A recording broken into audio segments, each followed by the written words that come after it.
본 방송에서 제공하는 투자 정보는 투자 판단에 대한 조언입니다. 방송에서 제공하는 주식의 가치, 가격 상승 및 하락에 대해서는 방송사에서 보장하지 않습니다. 네, 해외 선물 신세계 시청자분들 안녕하세요. 오늘 교육을 통해서 FOMC 회의 이후 시장이 매수세로 올라갈지 아니면은 다시 재차 매도세로 하락할지 오늘 그 궁금증을 해결해 드리도록 하겠습니다. 1시간 동안 잘 부탁드립니다. 네, FOMC 회의가 마무리되었습니다. 드디어 2월 FOMC 회의에서 이제 시장에 대한 파월 멘트에 집중하기 시작했는데 이제 디플레이션이라는 단어가 처음 등장하기 시작하면서 이제 최종 금리에 대한 가이드가 어느 정도 두드러지게 나오는 모습을 그리고 있어요. 자, 우리 시장 보면서 하나씩 보도록 할게요. 자, 20년도부터 이제 21년도, 22년도 이제 시장에 대한 전체 장세를 일단은 보도록 하겠습니다. 지금 우리가 보고 있는 시장에 대한 어떤 긴축 단계, 양적 완화 단계부터 사실 봐야 되겠죠. 양적 완화 단계.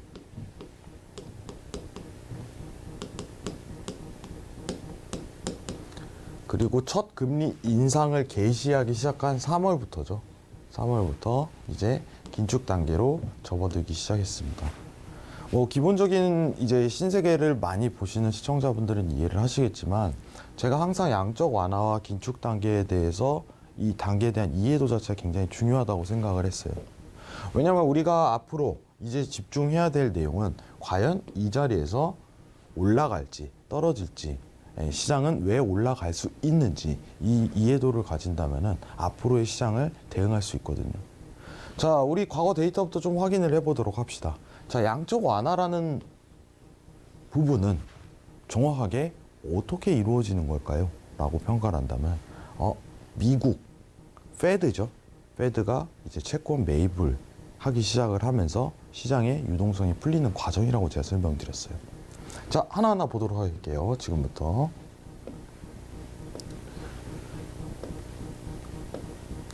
자, 양적 완화부터 한번 보도록 하겠습니다. 1번부터 보는 거예요. 왜냐면은 1번이 양적 완화고 2번이 긴축이고 자, 3번이 뭐예요? 이 긴축의 마무리 단계, 경제 정상화 과정. 이 과정에서 증시가 어떻게 나올지 바로 이 안에서 해답이 보이거든요. 자, 우리가 제일 중요한 건 제가 항상 얘기를 드렸었습니다. 채권의 국채에 대한 금리. 제일 중요한 건 뭐예요? 국채에 대한 금리 움직임을 확인할 줄 알아야지 통화 정책을 이해할 수 있고 과연 위험 자산인 비트코인, 증시, 이제 미증시, 나스닥, S&P 그리고 코스피까지 수급이 들어가는지 확인할 수 있다고 얘기를 드렸었죠. 자, 그럼 이 표에 대한 이해도가 굉장히 중요한 겁니다. 그러면 우리가 지금은 이제 주식을 살 수 있구나. 혹은 우리가 이제 나스닥은 매수에 대한 부분이 포커스가 맞춰지겠구나. 이 부분을 평가할 수 있겠죠. 자, 제가 제일 중요한 건 증시는 뭐예요?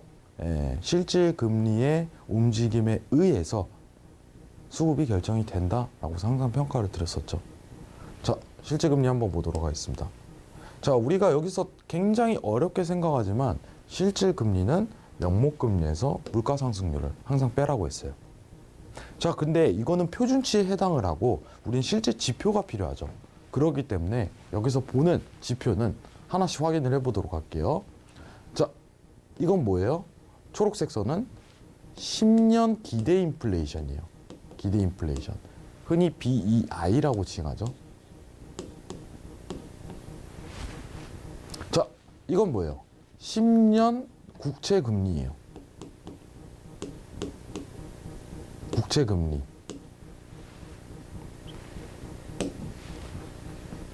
자, 이어서 가도록 하겠습니다.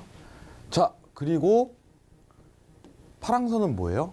10년 실질 금리입니다. 자, 근데 여기서 보는 게 왜 10년으로 잡을까요? 네, 모든 지표에 대한 장기 밸류에 대한 기준치는 10년으로 잡아요. 10년으로. 지표에 대해서. 왜냐면은 2년물, 5년물, 10년물, 30년물, 울트라물에 대한 중간값이기 때문이죠. 표준치라고 항상 생각하시면은 제일 편합니다. 자, 그러면은 BI 수치, 흔히 얘기하는 물가죠. 예. 자, 그러면은 2020년도에 팬데믹이 딱 발생하면서 실질금리가 팍 하락을 하죠.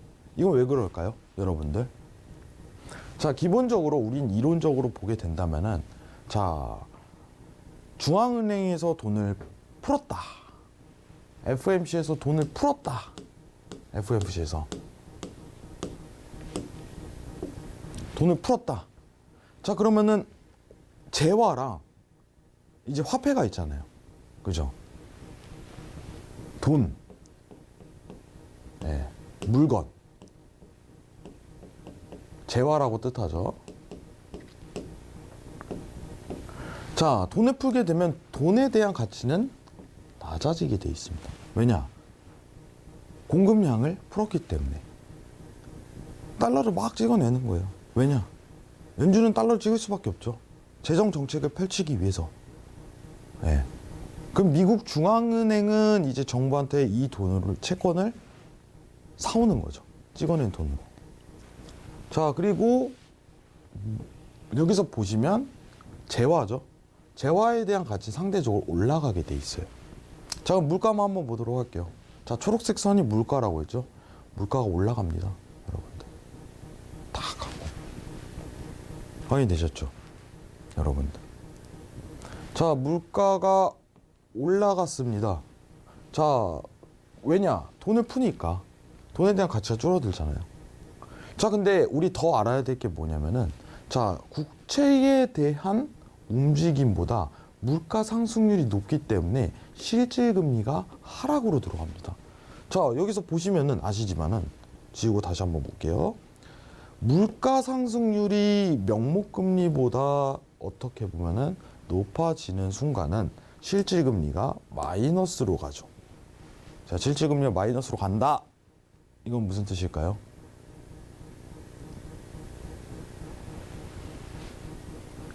위험자산으로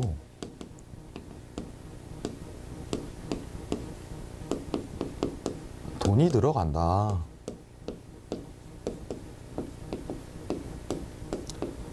자, 우리 실제로 이제 2020년도부터 마이너스 구간에 해당하는 부분을 보도록 하겠습니다. 자, 이게 과연 완전 경기가 정상화됐거나 기업이 실적으로 막 이익을 추구하는 이 구간에 해당이 될까요? 라고 평가를 아니면 아니요 라는 평가가 가장 많을 거예요. 왜 증시가 올랐냐라고 평가를 한다면은 시장이 돈이 들어가기 때문에, 수요가 뒷받침되기 때문에, 실질금리가 좀 더 경제학적으로 보자면 마이너스 구간으로 들어가기 때문에, 마이너스 구간으로 들어간다는 건 정기 예금, 적금, 어떻게 되면은 이제 물가에 대한 대비보다는, 그죠? 더 낮은, 가만히 냅두면 현금은 가치가 그대로 있기 때문에 이때 드러나는 현상이 위험자산으로 수급이 들어간다고 제가 설명을 드렸었어요. 그럼 이때 증시가 올라가는 겁니다. 결국은 이 빨간 선이, 다시 한번 얘기해 드리지만, 국채라고 얘기했죠. 국채. 자, 이거는 물가, 그죠? 국채와 물가에 의해서 위험 자산에 대한 어떤 증시에 대한 상승을 높이 기록 평가했습니다 라고 하는 게 좀 더 정답에 가까울 것 같아요. 자, 그러면 한번 표를 보도록 하겠습니다. 다시.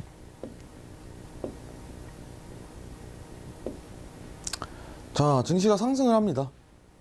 쭉 실질금리가 쫙 가죠.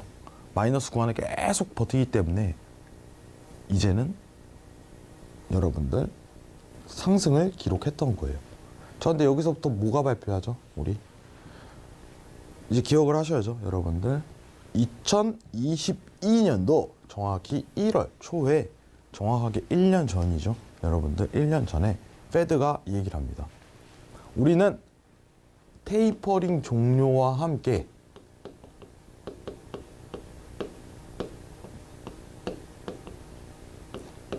금리 인상을 하겠습니다.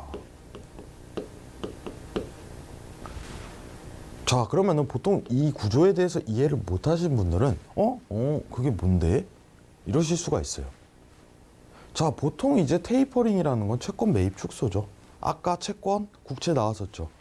국채 매입을 종료와 함께 금리 인상을 단행하겠습니다. 라고 평가를 해요. 자, 1번은 양적 완화에 대해서 이해를 하셨을 거예요. 지금 2번 넘어가는 겁니다. 시청자분들 2번 단계예요. 여러분들. 자, 근데 이게요. 여러분들 일반적인 통화 정책과는 이번에는 모멘텀이 굉장히 남달랐어요. 뭐가 남달랐냐? 원래는 테이퍼링을 종료하고 1년 뒤 금리 인상으로 장기적으로 기간을 잡고 가는 게 경제 정상화관인데 페드는 남달랐던 거예요.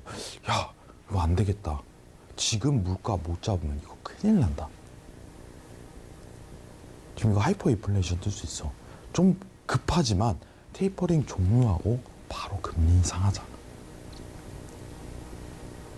예, 작년 제가 이 자리에서 이제 시장에 대한 고점이 나올 가능성이 굉장히 높습니다.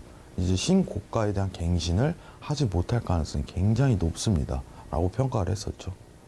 자, 보통 사이클이라면은 이제 첫 금리 인상을 하는 이 3월까지 시장에 대한 하락을 기록할 수 있는데, 이건 웬걸? 미국이 금리 인상을 단행하고 테이퍼링 종료했음에도 불구하고 물가는 올라가는 현상을 펼치는 거예요. 이거 안 되겠다. 우리 추가 금리 스탯을 가지자 하고서 여기서 이 보폭에 대한 부분 자체가 추가 금리 인상으로 인한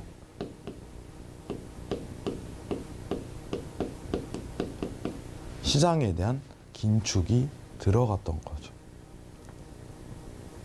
자, 그럼 2번을 한번 보도록 할게요. 지금부터 시장에 대한 하락. 여러분들 2번을 한번 보도록 할게요. 과연 실질금리는 어떻게 움직였는지 여러분들.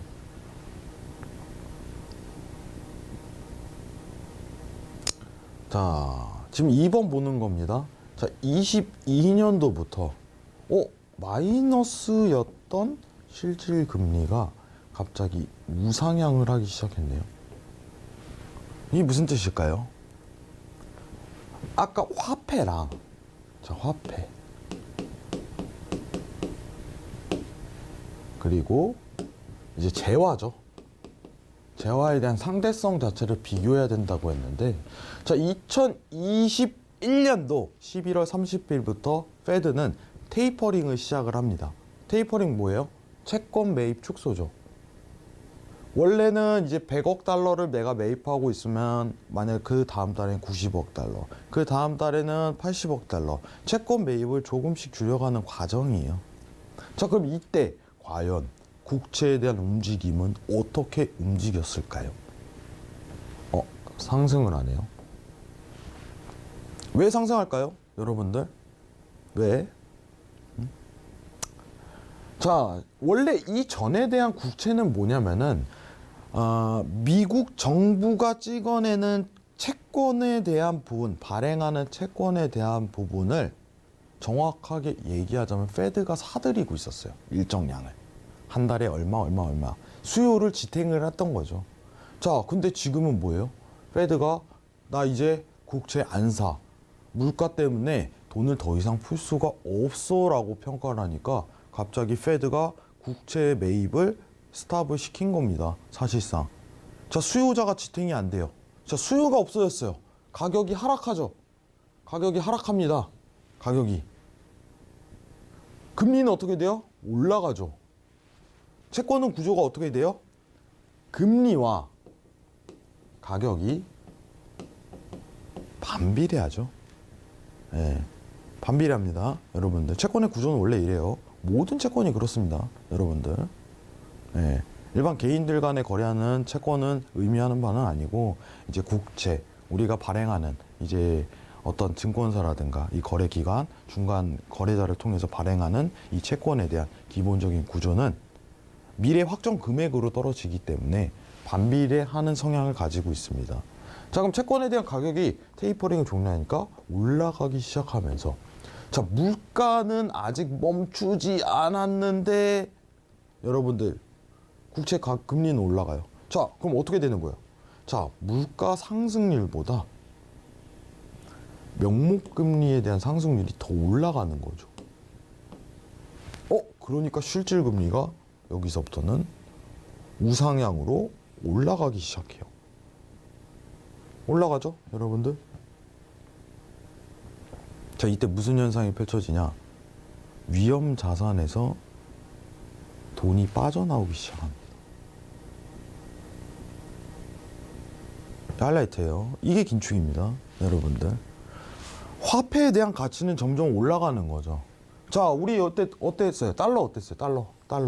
달러 막 올라가죠, 시청자분들.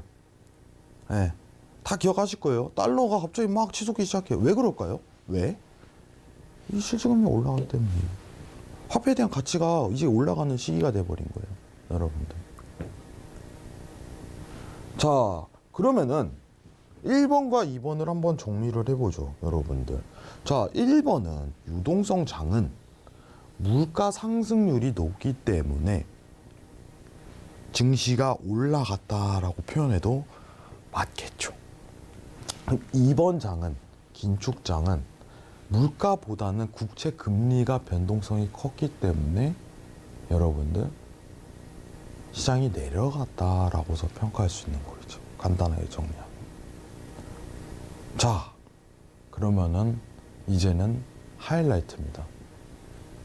이때까지는 이제는 금리에 대한 상단이 정해지지 않았고 이제 파월, 페드에서 내보내는 매파적인 입장이 우리는 어디까지 금리를 달릴지 몰라 라고서 언급했기 때문에 이 국채가, 정확하게 얘기하면 국채예요. 국채 금리가 상단을 계속적으로 올라갔다는 겁니다. 자, 여러분들이 아셔야 되는 게 뭐냐면은 최근에 이런 뉴스를 굉장히 많이 보셨을 거예요. 채권에 대한 수요가 엄청나다, 개인 투자자들의. 자, 이거 왜 그럴까요? 왜 그럴까요? 위험자산에는 돈이 빠져나오면서 국채에 대한, 모든 채권에 대한 기본적인 구조는 미국 국채가 정하는데, 미 국채가 4%를 넘어가는 순간을 도달을 했어요, 여러분. 엄청납니다. 네.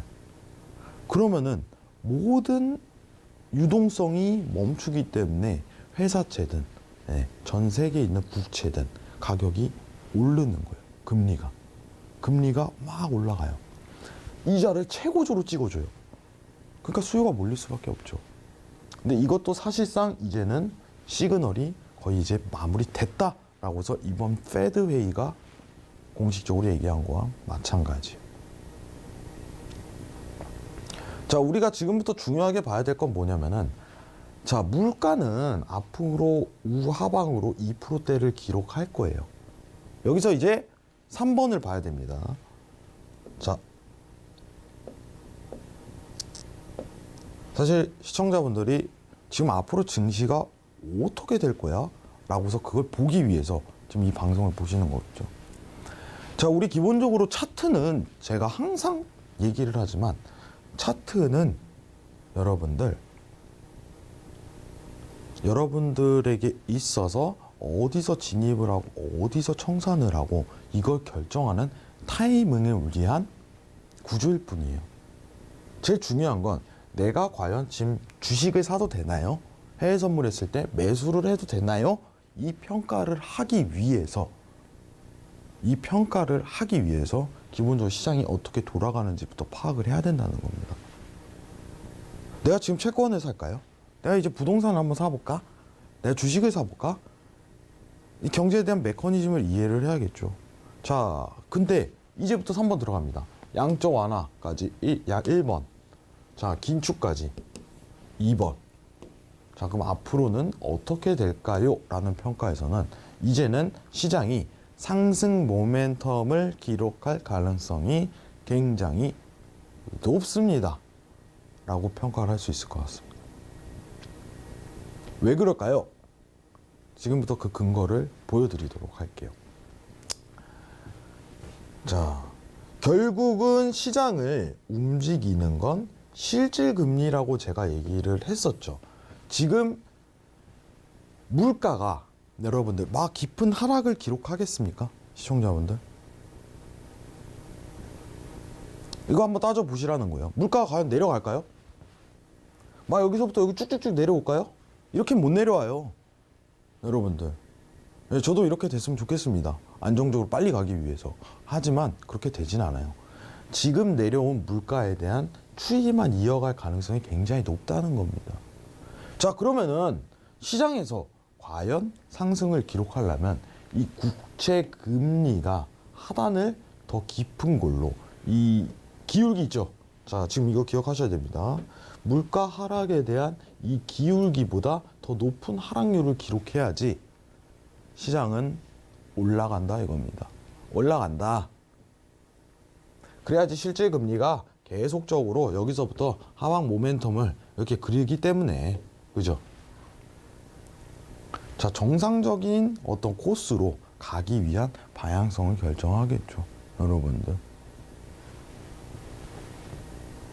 자, 그러면은 여기서 해답을 찾을 수 있는 건 앞으로 물가보다는 국채 금리는 어떻게 될까요? 라는 질문이 나와야겠죠. 국채 금리가 어떤 변동성을 그릴까요? 이거에 대한 해답이 증시는 올라갈까요? 떨어질까요? 올라간다면 어디까지 올라갈까요? 라는 평가가 대두될 가능성이 높아요. 자, 우리가 시장이 연준 회의가 탁 발표하고 어떤 움직임을 그렸어요? 시청자분들? 올라갔죠. 왜 올라갔어요? 국채 금리가 딱 발표하는 동시에 탁 내려갔죠. 확인들 되실 거예요. 내려갔습니다. 그렇기 때문에 국채 금리가 내려갔기 때문에 시장이 올랐다라는 평가가 좀 더 정확한 표현으로 될 수 있겠죠. 자, 그럼 과거 데이터상 우리가 지금 앞으로 미국이 스탠스를 가지는 건 5%에 대한 부분으로 가능성이 굉장히 높이 처지고 있습니다. 뭐가요? 미국의 최종금리가. 자, 이번에 FOMC가 금리 인상을 하면서 4.5에서 4.75%를 달성을 했죠. 자, 그렇게 따지면 어떻게 될까요? 마지막 금리 인상이 한 차례 남았네. 이 부분을 평가할 수 있겠죠. 통화 정책은 이렇게 됩니다. 자, 그러면 과연 마지막 금리 인상을 앞둔 시점에서 과연 국채 금리는 과거 어땠는지 지금부터 확인해 보도록 하겠습니다. 자, 지금 제일 비교가 많이 되는 시기는 99년도 최종 금리에 대한 형태를 가질 때예요. 왜냐? 왜 그럴까요? 비슷한 수준의 고금리를 유지했기 때문이죠. 99년도부터 01년도 11월까지. 자, 이때 연방기금 FOMC에 대한 금리가 가다가 하고 내려가죠. 그죠? 지금 우리가 제가 여기 표 보시면은 회색 바 보이죠? 회색 바. 네, 회색 바. 이걸 제일 중요하게 생각해야 돼요, 여러분들. 회색 바. 지금 우리가 딱 여기 앉아 있는 시청하시는 시청자분들 지금 보시는 시간이 이 회색 바 딱 이 구간이에요. 이 구간. 과거 데이터에서도. 마지막 최종 금리를 다가서기 바로 직전에 대한 금리 상승을 여기서 한 거죠, 상황이. 자, 그럼 이때 시장 어땠는지, 국채 금리는 어떻게 변동되는지 지금 보시면은 2년물부터 확인해 보도록 할게요. 기준점으로 하락하네. 10년물 볼게요. 하락하네. 그죠? 자, 그러면은 지금 우리가 어디에 지금 타이밍이 있죠? 아까 얘기했듯이 이번 1월 FOMC 회의는 4.5에서 5%, 4.75죠? 4.75%. 4.75% 기록했어요. 지금 시장에 대한 분위기는 5%로 마무리 진다. 4.75에서 5%로 마무리 진다. 이 분위기가 가장 큰데 한 발 남았다. 한 발. 근데 과거 데이터상 한 발 남은 시점에서 최종금리의 가이드가 거의 설정됐기 때문에 선제적으로 국채 금리가 내려왔다라고서 평가할 수 있겠죠. 이 부분은 체크하셔야 됩니다. 자, 그러면은 제일 중요한 건 뭐예요? 우리가 시청자분들이 이해하셔야 되는 건 실제로 금리를 인하할 때 시장이 오르지 않습니다. 실제로 금리를 인하하는 시점을 따지게 된다면은 이미 국채 금리가 많이 내려간 시기가 되겠죠. 그러면은 수급이 그때 뒤따라 보기엔 굉장히 늦은 시점으로 잡힐 수 있겠구나라고서 판단할 수 있는 거예요. 자, 여기서 확인이 되셨을 거예요. 간단한 표지만 국채 금리가 과거 데이터상 최종 금리 형태를 이루었을 때 깊은 하락을 좀 이루어졌다라고서 평가할 수 있습니다.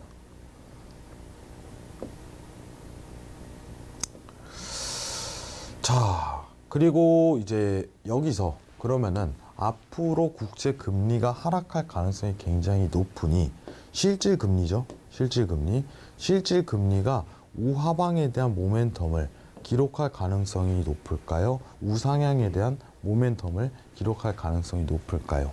자, 1번, 2번. 자, 그러면은 1번이 정답에 굉장히 가까울 가능성이 높겠죠. 그럼 시장은 이제는 상승 전환으로 분위기를 바꿀 수 있겠구나라고서 그 가능성을 내비쳐지는 시간이 될 겁니다. 차트 한번 보도록 하겠습니다. 지금 나스닥 차트예요. 지금 보시면은 이제 엘리언트 파동이 어느 정도 포인트가 잡히는데, 자, 지금 보세요. 여기서부터는 이제 3번 단계로 좀 진입을 할 수 있어요. 지금 시기로 따진다면 이 시기에 해당이 될 거예요. 이 시기. 똑같은 이 시기. 통화 정책에 대한 변화 구조. 예. 자, 앞으로 상승률을 높이 기록할 수 있지만 제일 중요한 건 뭐다? 제일 중요한 거. 자, 지금 유동성에 대한 부분 자체가 채권 매입을 통해서 돈을 푸는 구조에 의해서 시장이 상승하는 건 아니죠. 여러분들. 자, 실질 금리에 대한 방향성이 마이너스 구간에 있는 것도 아닙니다. 단순히 미 국채 금리가 하락을 하지만 이 하락도 어느 정도 최종점에 도달을 한다는 거죠. 네. 중요한 건 그거예요. 그러면은 시장에 대한 상승률이 이전 유동성만큼은 상승률을 기록할 수 없다라고 평가하는 게 좀 더 맞을 것 같아요. 자, 앞으로 우상향 모멘텀을 가지긴 하지만 시장에 대한 구조가 어쨌든 하방에 대한 저점을 잡고 들어가는 과정이다라고서 평가하시는 게 정답에 가까워요. 자, 차트 한번 보도록 할게요. 지금 차트 이제 기술적 분석 들어가야죠. 자, 엘리언트 기본적인 파동에 대한 구조는 여기서 1번, 여기서 2번, 여기서부터 3번. 그리고 제일 중요한 이평선의 구조로 봤을 때 202평이죠. 가장 큰 흐름을 나타내는 202평에 대한 그림이 첫 돌파가 나왔다는 건 시장이 상방 전환으로 들어갈 수 있다는 그 기준치를 내포하고 있어요. 아, 좋습니다. 국채 금리 하락하고 이제 202평도 밀리고 상승을 기록할 가능성이 굉장히 높다고 시청자분들은 평가하실 수 있으실 거예요. 자, 그리고 엘리언트 파동이 기본 5파 구조를 가지는데 하단에 대한 3파가 나왔다는 건 저점이 강화됐다는 분위기가 나오는 거고, 이제는 상승에 대한 돌파를 지속적으로 올 한 해 들어갈 가능성이 높다라고서 평가할 수도 있겠죠. 물론 저항은 있겠죠. 저항이 부딪히는 구간은 최상단에 대한 구간 13,700 라인, 나스닥 기준입니다. 13,700 라인 기준으로 저항점은 한번 부딪힐 가능성이 높아요. 자, 일단은 기본적으로 이제 우리가 페드 회의 이후에 12,800에 대한 부분은 쉽게 도달 가능성이 제가 높다고 평가를 했죠. 2월, 3월 내에는 쉽게 도달할 가능성이 높습니다. 근데 기본적인 구조가 국채 금리가 하락해서 이렇게라고 평가할 수 있을 것 같아요, 여러분들. 자, 그리고 우리가 좀 더 집중적으로 봐야 될 거는 올해 23년도는 과연 무슨 일이 일어날까요? 라고 전반적으로 평가를 하면, 자, 2월, 3월은 저는 증시가 좋다고 생각을 해요. 후끈후끈 달아오를 거예요. 와, 좋아, 좋아. 왜냐? 자, 이제는 가이드가 세워졌고 국채 금리가 하기 때문에 상승입니다. 자, 4월은 안 좋아요. 4월엔 무슨 일이 있나요? 자, 부채 한도 협상에 대한 부분도 있겠지만 미국 세금 걷어들이는 시즌이에요. 시장의 유동성을 수축시키는 하나의 과제로 여겨지겠죠. 자, 그리고 5월, 6월에는 이 비시즌으로 넘어가면서 다시 시장의 유동성이 들어올 겁니다. 자, 7월은 뭐가 있나요? 7월은 부채 한도 협상에 대한 타결 시점이 오겠죠. 부채 한도. 3분기예요. 자, 이때 시장의 조정을 많이 받을 거예요. 왜냐? 부채 한도 협상을 타결하고 의회에 통과하는 순간은 미국 재무부는 국채를 발행합니다. 왜냐? TJ 재무부 현금 잔액이 없기 때문에 이때 국채 금리가 급등해요. 이때 한번 난관이 있을 거예요, 올 한해. 예. 자, 이번 페드 회의가 열리는 2월 1일, 2월이었죠. 2월 초, 그리고 3월은 증시에 대한 훈풍이 저는 예상되는 바예요. 아시겠죠? 시장에 대한 지금 저항 라인, 나스닥 기준으로 12,800 1차 저항, 이제 2차 저항 13,700 라인, 이 두 구간이 있지만 쉽게 도달할 가능성이 굉장히 높다. 한 번에 저항점은 걸리고 조정을 펼칠 가능성이 위치값은 있어요. 근데 조정이라고 좀 평가를 드려요. 조정. 예. 변곡이 아니라 조정입니다. 예. 이런 자리는 좀 체크를 해두셔야 됩니다. 자, 그리고 우리 마지막으로 좀 봐야 될 건 뭐냐면은 이제 한국은행이죠. 한국은행에 대한 부분을 시청자분들이 굉장히 궁금하신 분들이 많을 거예요. 자, 한국은행은 지금 현재 이제 최종금리에 도달했다라고서 평가해도 과언이 아닙니다. 네. 3.5%. 미국이 스탠스를 좀 더 5.25%, 5% 이렇게 취하면은 한국은행도 최종 마지노선이 3.75%까지 좀 다가설 수 있는 여건이었을 거예요. 근데 이번에 페드 회의 열리고 사실상 분위기가 이제 3.5%로 마무리될 거예요. 최근에는 사실 이제 한국은행이 좀 기록적으로 금리 인상을 조금 서두르면서 그리고 이제 시장이 조정이 긴축이 많이 돼 있기 때문에 이제 코스피가 오히려 더 하락하는 분위기가 이어졌었는데 근데 지금 관건은 뭐냐면은 이 스프레드예요, 스프레드.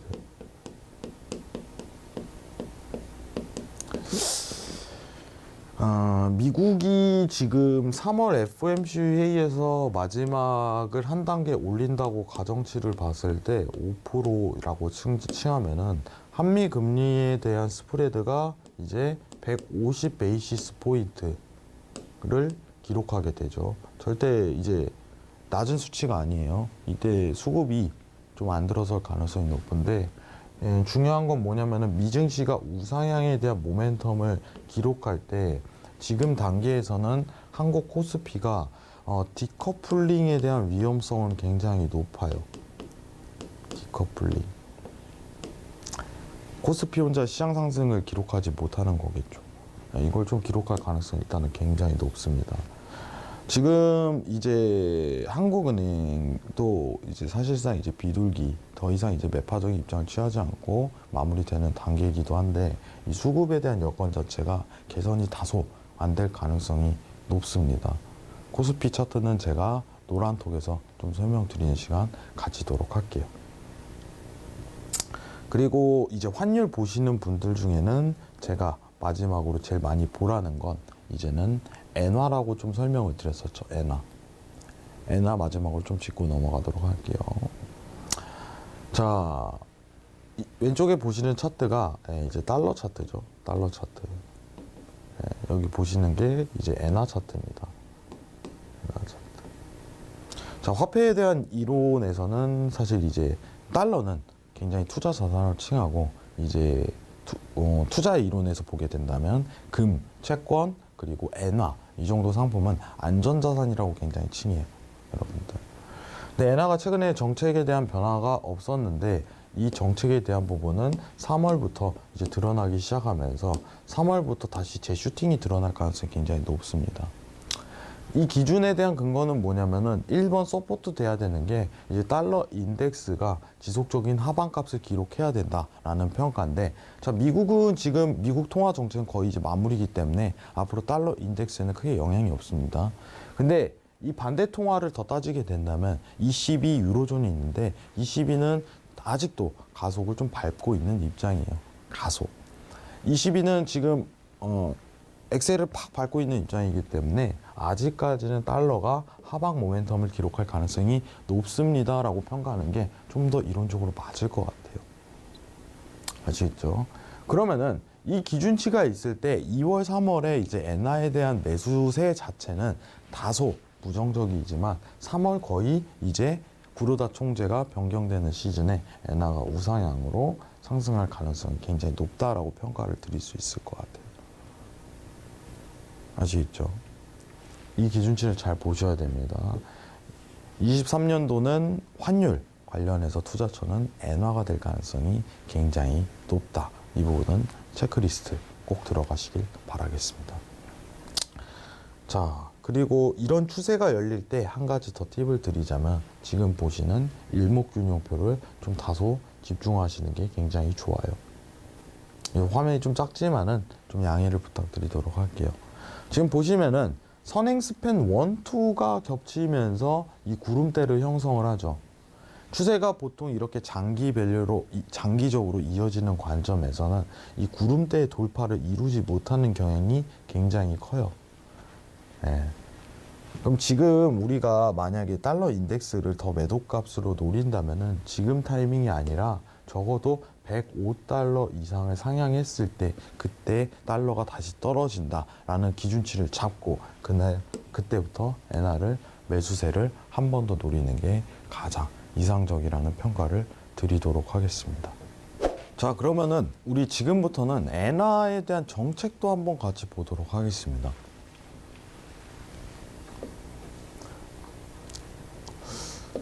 자, 최근에 이런 말 들었을 거예요. YCC 정책 유지 결정으로 엔화 가치는 약세 전환하고 국채 금리도 하락했지만 이는 일시적인 현상에 그칠 전망. 아, 이거 굉장히 어렵네요, 표현이.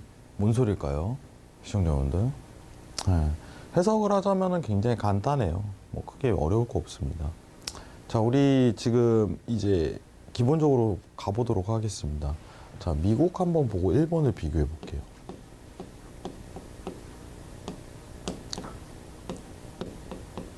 자, 우리는 기본적으로 통화 정책에 대한 어떤 메커니즘을 좀 이해를 해야 되는데, 자, 지금부터 오른쪽 상방은 양적 완화라고 할게요.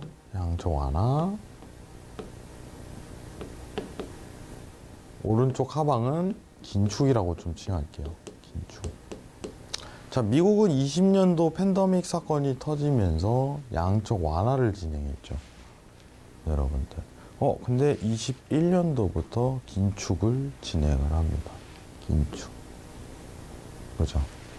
자, 근데 일본은요, 굉장히 특이합니다, 여러분들. 팬데믹 사건에 대한 기준치로 보게 된다면은 일본은 이전부터 양적 완화를 이어온 국가예요. 언제부터? 2016년도부터. 정확하게 아베노믹스에 대한 정책이라고 들어보셨을 거예요. 아베노믹스와 이제 구로다 총재의 합작이 이어진 거죠.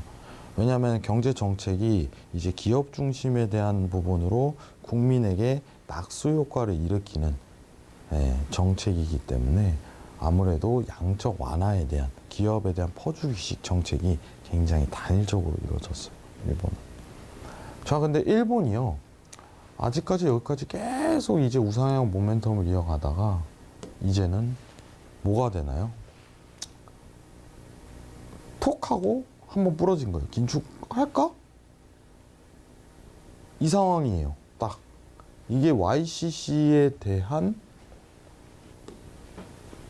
밴드 조정이에요.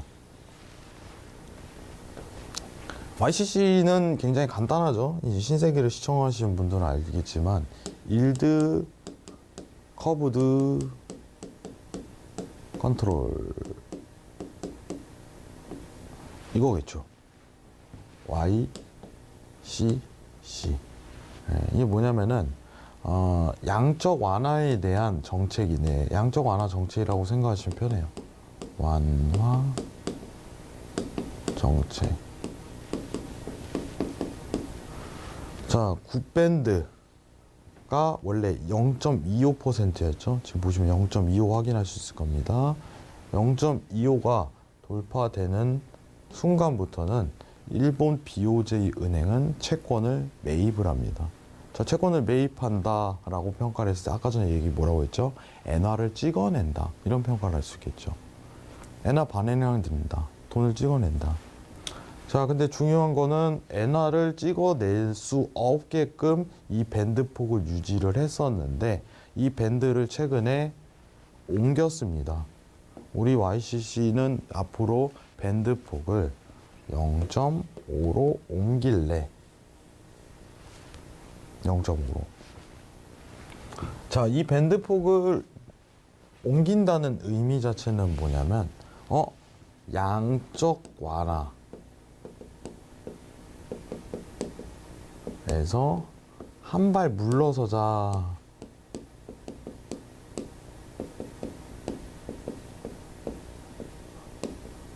이렇게 평가가 되어 있죠. 한 발 물러서자. 그럼 시장에서 받아들이는 건 뭐예요? 자, 아베노믹스에 대한 정책은 이제 마무리가 되어가는 상황이고 새로운 총리는 긴축을 이제 긴축을 정확히 얘기할게요. 긴축을 시도하자. 긴축을 이게 제일 중요합니다. 시도하자. 자, 일본은 이제 시작이라 이거예요. 야, 일본 진짜 지금 이제 금리 인상할 수 있는 거야? 이런 분위기가 모색되고 있는 거예요. 지금 미국은 마무리되어 가는데 지금 ECB는 계속 밟고 있는데 이 밴드 폭에 대한 조정이 이걸 뜻하는 거겠죠. 자, 그러면은 이 YCC에 대한 정책을 포기하는 순간 어떤 효과가 있냐라고 평가를 했을 때 달러 인덱스를 보도록 하죠. 미국이 이 구간이 뭐예요? 이 구간이 긴축 시도 구간이죠. 긴축 시도.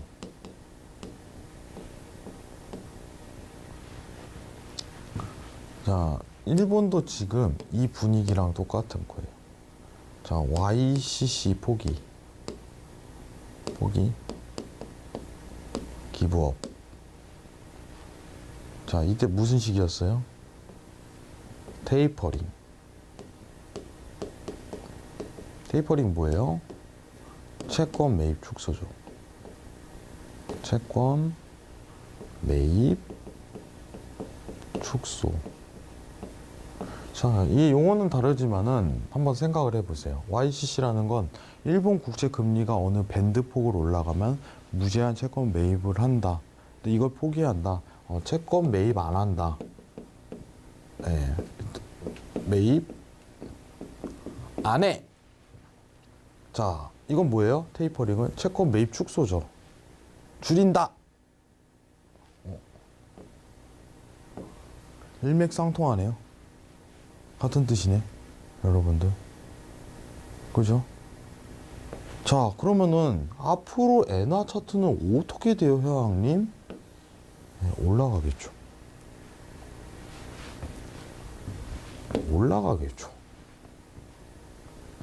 그죠? 자, 근데 그 타이밍이 앞으로 타이밍이 이 달러 인덱스의 단기 고점에 해당될 가능성이 높다는 거예요. 엔화를 재매수할 타이밍이.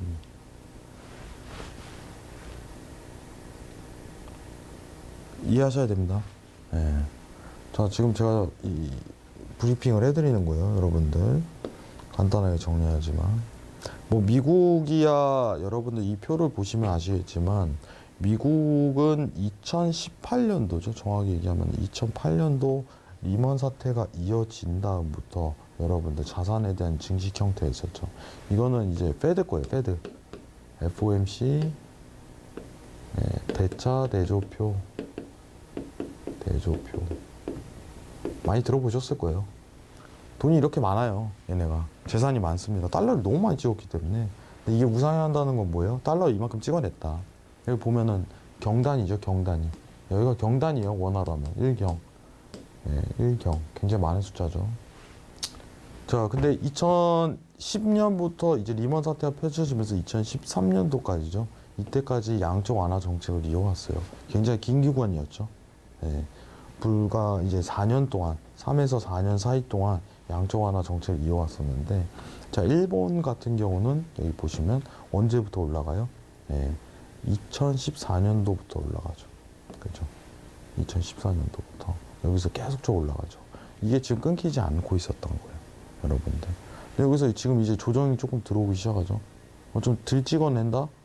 라는 가능성이 좀 보이죠. 이것 때문에 지금 일본이 엔화가 오르는 겁니다. 엔화가. 아까 뭐라고 했어요? 채권 매입 축소 테이퍼링하고 같은 과정이다. 대차 대조표는 뭐 다른 의미로 해석을 할 수 있겠지만 어쨌든 지금 중요한 거는 미국도 지금 자산 축소를 하고 있는데 일본도 이제 달러 발행량을 좀 늘려가면서 이제 자산 축소에 대한 계획도 가지고 있다라고 평가를 할 수 있겠죠. 여기서 좀 체크해야 될 거는 이 시기에 대한 부분이 조금 차이가 있지만 정책적인 의미는 굉장히 같다라고서 평가하는 게 좀 더 맞을 것 같아요. 여러분들. 자, 그러면은 우리가 조금 더 이해를 해야 될 건 뭐냐면은 앞으로 이제 일본은 이제 고물가를 유지할 가능성이 좀 높기 때문에 디플레이션 국가라는 명칭 자체가 없어질 가능성이 높아요. 지금 전 세계가 긴축이긴 하지만은 일본이 그간 어떻게 보면은 엔화를 찍어낼 수 이유 중 하나는 디플레이션 국가였기 때문에 가능했다라고서 평가를 할 수 있을 것 같습니다. 자, 그러면 오늘 내용 다시 한번 정리를 할게요. 오늘 긴 시간이었지만은 뭐 봤어요? 미증시 전략, 그리고 앞으로 이제 코스피에 대한 디커플링 구조화에 대한 근거, 그리고 마지막으로 통화상 대비를 했을 때 가장 좋은 투자처는 뭐가 있을까라고 평가를 드리는 시간을 가졌습니다. 자, 굉장히 간단하지만 여러분들 이 부분을 같이 평가를 했어요. 자, 우리 오늘 이 부분은 꼭 기억해 주세요. 이게 간단한 우리가 20년도, 21년도, 22년도 차트였지만은 1번, 2번, 그리고 앞으로 3번이 있겠죠. 3번이 있겠죠. 자, 그러면은 이 1, 2, 3에 의해서 1, 2, 3에 의해서죠. 1번, 2번, 여기가 3번이겠죠. 3번. 1, 2, 3에 의해서 과연 내가 주식을 할까? 채권을 살까? 여러분들, 현금을 가질까? 그죠? 부동산을 살까? 투자에 대한 타이밍을 고려할 수 있으실 거라고 생각을 합니다. 뭐 해외 선물을 하시는 분들은 굉장히 데일리 트레이딩 기반이고 단기 차트에 의존하시기 때문에 차트에 대한 부분을 좀 더 집중적으로 보실 것 같아요. 다만 여러분들한테 말씀드리고 싶은 건 이 시장에 대한 어떤 통화 정책에 대한 의미까지 여러분들이 가지시게 된다면 큰 도움이 앞으로 되실 거라고 생각합니다. 자, 오늘 제가 이제 이론에 대해서 한 차례 더 정리를 하고 이번 페드 회의에 대한 이론을 그리고 그 근거를 설명드린 시간을 가졌습니다. 여러분들, 누구에게는 굉장히 어려울 수가 있어요, 이 이론이. 근데 저는 그렇게 생각을 해요. 여러분들, 여러분들이 직접 문제를 풀이할 줄 아는 습관을 기르셔야 됩니다. 제가 정답을 알려드릴 수 있겠지만은 그 정답을 알려주면 나중엔 풀이를 할 수가 없어요, 스스로가. 경제는 정답이 없지만 최대한 정답에 가깝게끔 제가 시도를 계속할 겁니다. 어렵지만 시도할 거예요, 여러분들. 밑에 나가시는 하단 해왕 이제 노란 톡 방을 통해 들어오신다면 같이 공부하는 시간을 가져보도록 하겠습니다. 그리고 앞으로 새로 나온 시황에 대해서 익숙해지게끔 최대한 도와드리도록 하겠습니다. 1시간 동안 시청해 주셔서 감사합니다.